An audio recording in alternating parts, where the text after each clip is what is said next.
নমস্কার, তোমাদের সবাইকে সানাস স্মাইল এডুকেশন সেন্টারে স্বাগত জানিয়ে আজকের পর্বটি শুরু করছি।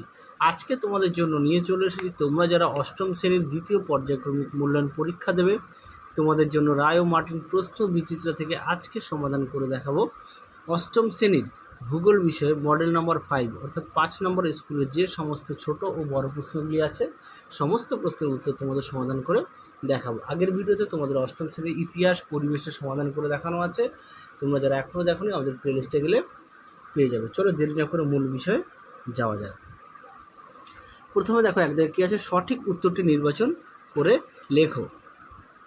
আচ্ছা, একে কী আছে, বিশ্বের বৃহত্তম কফি উৎপাদক দেশ হলো, সঠিক উত্তর হবে অপশান বি, ব্রাজিল। পরবর্তী প্রশ্ন দেখো দুই দাগের কী আছে, উভয় গোলার্ধে 35 ডিগ্রি থেকে 60 ডিগ্রি অক্ষাংশের মধ্যে প্রবাহিত হয়, সঠিক উত্তরটি হবে অপশান বি অর্থাৎ পশ্চিমা বায়ু। পরবর্তী প্রশ্ন দেখো তিন দাগের, তুমি যদি মাঝ সমুদ্রে একটি জাহাজে ডোলড্রাম এ থেমে থাকো তাহলে তুমি, সঠিক উত্তরটি হবে অপশান সি, নিরক্ষীয় এলাকা আছে। চলো পরবর্তী আমরা দেখব কি, দুই দাগের শূন্যস্থান পূরণ করো। ড্যাশ পৃথিবীর সর্বোচ্চ হ্রদ, এটা উত্তর হবে টিটিকাকা। সঠিক উত্তর হবে কি টিটিকাকা। তোমাদের পাশে আমি লিখে দিই,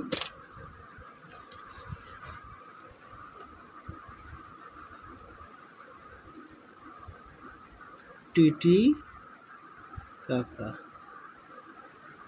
চলো পরবর্তী প্রশ্ন দেখো কী আছে, বজ্র মেঘ বলা হয় কোন মেঘকে, এটা উত্তর হবে কিউমুলোনিম্বাস।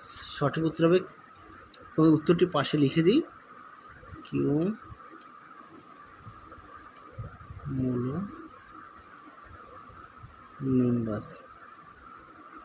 চলো তারপরে তিন দাগের প্রশ্নগুলো দেখব কী আছে। তিনের ক, স্তম্ভের সঙ্গে খ স্তম্ভ মেলাও। প্রথমটা আছে এক দাগের কি, এক দাগের আছে গ্র্যান্ড ক্যানিয়ন, সঠিক উত্তরটি হবে বি, কলোরাডো নদী। তাহলে এখানে তোমাদের বিটা পাশে লিখে দিই, তাহলে সুবিধা হবে। পরবর্তী দেখো দুই দাগের কী আছে, শিকাগো। শিকাগো আমরা সবাই জানি ডি দাগ পৃথিবীর কসাইখানা। পরবর্তী দেখো কী আছে তিন দাগে, মিসিসিপি মিসৌরি, এটা হবে এ দাগ পাখির পায়ের মতো বদ্বীপ। উত্তরটি পাশে লিখে দিলাম। পরেরটা দেখো কী আছে, পরেরটা আছে চার দাগে চিনুক। চিনুক হবে ই, রকি পার্বত্য অঞ্চলের উষ্ণ বায়ু, তাহলে ইটা লিখে দিলাম। পরেরটা দেখো কী আছে, বোলসন।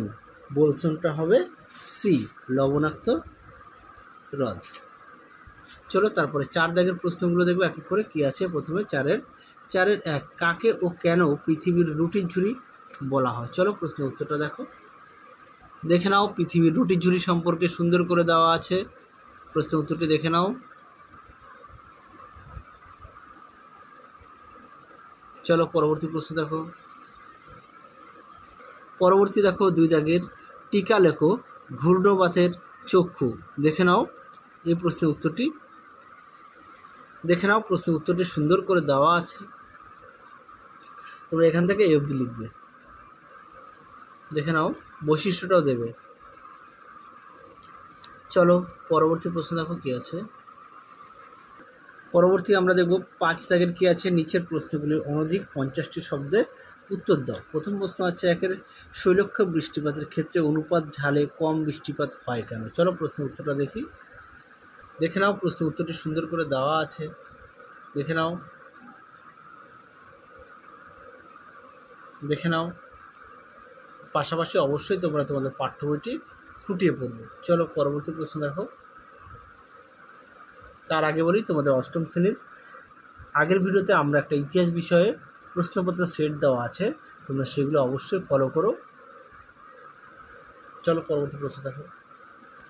পরবর্তী দেখো কী আছে, অথবা দিয়ে শিলং ও চেরাপুঞ্জি এর মধ্যে দূরত্ব কম হওয়া সত্ত্বেও দুটি জায়গার মধ্যে বৃষ্টিপাতের পরিমাণগত তারতম্য হয় কেন। চলো দেখো প্রশ্ন উত্তরটি, দেখে নাও প্রশ্নটি, তার উত্তরটা দেখে নাও। তোমরা এখান থেকে এ অবধি লিখবি, আমি আর মুখে বললাম না, তোমরা একটু দেখে নাও। যাদের বই আছে অবশ্যই বই থেকে পড়বে, যাদের বই নেই তোমরা একটু খাতায় লিখে নিয়ে পড়বে। চলো পরবর্তী প্রশ্ন দেখো।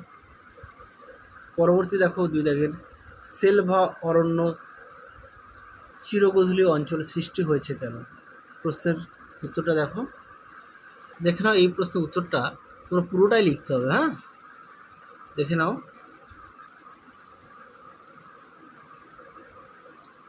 দেখে নাও, সুন্দর করে দেওয়া আছে।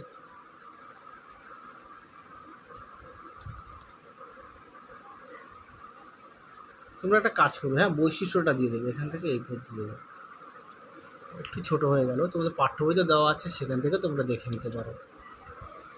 পরবর্তী প্রশ্ন দেখো 6 দাগের কী বলেছে, নিচের প্রশ্নের অনধিক 80টি শব্দে উত্তরটি দাও, বিকল্প প্রশ্নগুলি লক্ষণীয়। আচ্ছা, প্রথমে এক দাগে কী আছে, চিত্রসহ চাপ বলের সঙ্গে নিয়ত বায়ু প্রবাহের সম্পর্ক আলোচনা করো। এই প্রশ্নটি তোমাদের আগের ভিডিওতে দেখানো আছে, তোমরা একটু প্লিজ দেখে নিও, কেননা একই প্রশ্নের উত্তর তো। পরবর্তী প্রশ্ন দেখো, উত্তর আমেরিকার হ্রদ অঞ্চলে কৃষিকার্যে উন্নতির কারণগুলি আলোচনা করো। এই প্রশ্নটা খুবই গুরুত্বপূর্ণ প্রশ্ন, খুব আসে পরীক্ষা। চলো উত্তরটা দেখো, দেখে নাও। প্রশ্নের উত্তরটি তোমরা এখান থেকে শুরু করবে। তারপরে দেখো সুন্দর করে পয়েন্ট দেওয়া আছে, জলবায়ু, মাটি, জলসেচ, হ্যাঁ। তারপরে পরবর্তী পয়েন্ট দেখো, শস্যাবর্তন, তারপরে দেখো আধুনিক কৃষি ব্যবস্থা, তারপরে পরের পয়েন্ট আছে চাহিদা। দেখো সুন্দর করে দেওয়া আছে। চলো পরবর্তী প্রশ্ন দেখো কী আছে। তার আগে বলি, তোমরা যারা আমাদের চ্যানেলে নতুন দেখছো সবাইকে অসংখ্য অসংখ্য ধন্যবাদ। এখনও যারা আমাদের চ্যানেলটি সাবস্ক্রাইব করনি, তোমাদের কাছে আমাদের বিশেষ অনুরোধ, আমাদের চ্যানেলটি সাবস্ক্রাইব করে পাশে থাকা বেল আইকনটি অল করে দেবে, তাহলে যখন নতুন কোনো ভিডিও পাঠাবো সবার আগে তোমাদের নোটিফিকেশন পৌঁছে যাবে। আর ভিডিও যদি ভালো লাগে অবশ্যই লাইক করো, তোমাদের প্রিয় বন্ধুদের কাছে অবশ্যই শেয়ার করো। পরবর্তী প্রশ্ন দেখো কী আছে, পরিচলন বৃষ্টিপাত চিত্র সহ ব্যাখ্যা করো। চলো এই প্রশ্নের উত্তরটা দেখাই। এই প্রশ্নের উত্তরটা তোমাদের আগের ভিডিওতে দেখানো আছে, তাও তোমাদের একবার দেখাই, দেখে নাও। প্রশ্নটি তার উত্তরটাও দেখে নাও, সুন্দর করে দেওয়া আছে। দেখো পরিচলন বৃষ্টিপাত সম্পর্কে দেওয়া আছে, সংজ্ঞা দেওয়া আছে, সৃষ্টির পরিবেশ দেওয়া আছে, পদ্ধতি দেওয়া আছে, এগুলো অবশ্যই ভালো করে পড়বে, দেখে নাও। আচ্ছা, বৈশিষ্ট্যগুলো কিন্তু অবশ্যই ভালো করে পড়বে, হ্যাঁ, বৈশিষ্ট্য খুব আসে পরীক্ষায়, অনেক সময় দিয়ে দেয় যে পরিচলন বৃষ্টিপাত সম্পর্কে বৈশিষ্ট্যটা লেখো। দেখে নাও উত্তরের বাকি অংশটুকু দেখে নাও,